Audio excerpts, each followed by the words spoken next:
Bersama istri dan sejumlah pejabat, Matius mengunjungi keluarga Iren Sokoy. Matius meminta maaf dan menyebut tragedi itu mencerminkan lemahnya pengawasan hingga budaya pelayanan yang tidak mengutamakan keselamatan pasien. Matius memastikan langkah tegas telah dilaporkan kepada Menteri Kesehatan, sembari meminta dukungan pusat untuk mempercepat perbaikan sarana, standar layanan, dan memperbaiki tata kelola layanan kesehatan di Papua. Ulang kali bicara dengan tegas, pelayanan kesehatan itu tidak boleh tawar-menawar lagi. Sehingga kejadian duka ini, itu duka kami semua yang ada di Provinsi Papua. Selaku gubernur saya sangat prihatin.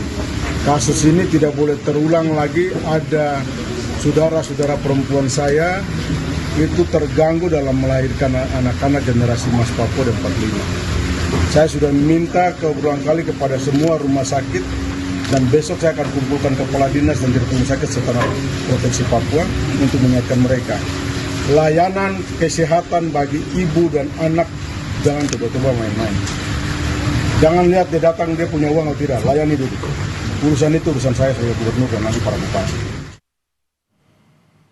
Sebelumnya diduga ditolak 4 rumah sakit di Jayapura, seorang ibu bersama bayi dalam kandungannya meninggal. Gubernur Papua memerintahkan mencopot tenaga medis yang menolak pasien. Suasana duka menyelimuti keluarga Iren Sokoy dan bayi di dalam kandungannya yang meninggal diduga usai ditolak 4 rumah sakit di kota Jayapura, Papua. Menurut keluarga, Iren Sokoy hendak melakukan persalinan ke RSUD Yowari pada hari Minggu. Namun ia tidak dilayani karena tak ada dokter dan bayi dalam kandungannya mencapai 4 kg sehingga harus menjalani operasi. Sudah mau keluar tapi jalan keluarnya sempit, anak badannya besar. Terus saya bilang, itu jalan keluarnya ada toh, paling operasi. Tapi mereka bilang dokter yang operasi tidak ada. Yo kenapa dari tadi bilang supaya kita cari jalan untuk lanjut ke sana. Ini sudah jam 2 malam ini. Direktur RSUD Yowari, Marien Braweri menegaskan sudah memberikan pelayanan sesuai prosedur. Kami kutip dari kompas.com, Marien Braweri menyatakan, kita sudah melaksanakan sesuai prosedur yang ada. Di sini memang hanya ada 1 dokter dan saat itu berada di luar kota. Namun, petugas kita terus berkoordinasi dengan dokter dalam menangani pasien hingga akhirnya dirujuk ke rumah sakit lain. Keluarga Iren kemudian berpindah ke 3 rumah sakit lain. Yang terakhir, Rumah Sakit Bayangkara. Keluarga mengatakan diminta menyediakan uang muka sebesar 4 juta rupiah lantaran tinggal tersisa ruang VIP. Kalau di Bayangkara, itu udah minta KTP karena memang dong tahu juga ketik nomor nanti. Katanya kan ada, kalau BPJS kan ada ruangan-ruangan untuk BPJS. Karena memang dia penuh sekali, jadi dia bilang yang ada tuh VIP saja. 3-4 juta kamu bayar dulu. Nah, ketemu bayar itu belum tentu juga ada dokter, makanya Tom bingung nanti kalian masuk. Sesaknya ini bagaimana? Jangan juga harus operasi cepat. Pernyataan keluarga dibantah pihak Rumah Sakit Bayangkara Jayapura. Direktur Rumah Sakit Bayangkara Jayapura, AKBP Romi Sebastian menegaskan pihaknya tidak pernah menolak pasien Iren Sokoy. Menurutnya, rumah sakit sebelumnya tak melalui prosedur rujukan dengan sistem rujukan terintegrasi. Mengedukasi, intinya tidak ada dari Rumah Sakit Bayangkara menolak pasien. Kita tidak pernah bicara sama pasien, kalau mau dioperasi bayar 3 juta. Kalau mau dioperasi DP 4 juta. Kami tidak pernah.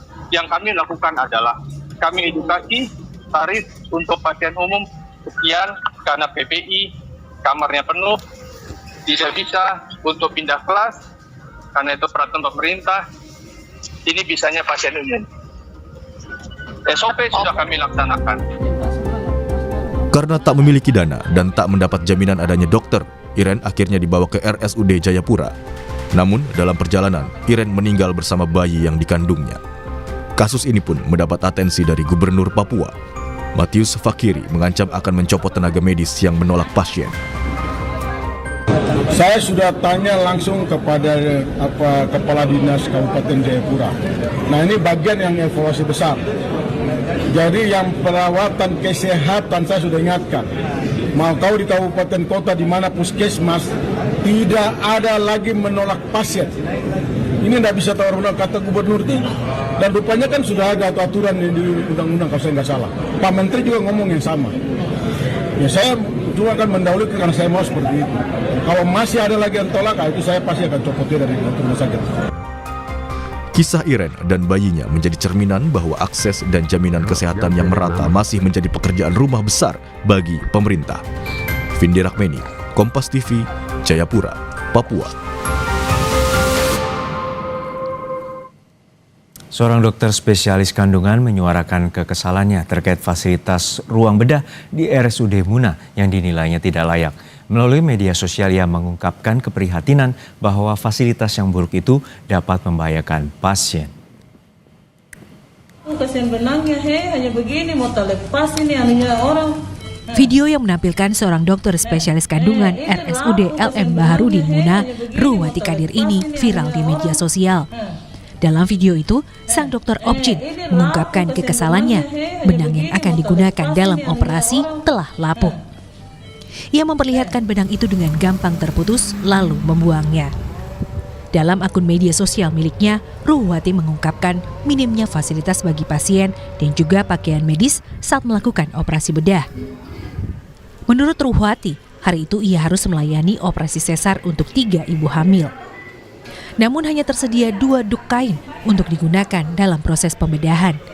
Dalam operasi sesar, duk kain berfungsi untuk menjaga sterilitas dan membatasi area operasi guna mencegah infeksi pada pasien dan bayi.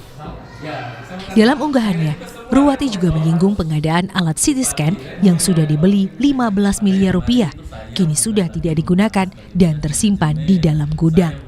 Menurut Ruwati, fasilitas ruang bedah yang tidak layak dapat membahayakan pasien. Keprihatinan Ruwati disambut penyesalan Direktur RSUD LM Baharudin, Marlin. Menurutnya, Ruwati semestinya memanfaatkan jalur aduan dalam rumah sakit dan bukan diungkap di media sosial. Ini kan yang repot, kita kan kalau sudah terjadi akhirnya konfirmasi. Yang kami sesalkan itu harusnya ada jalur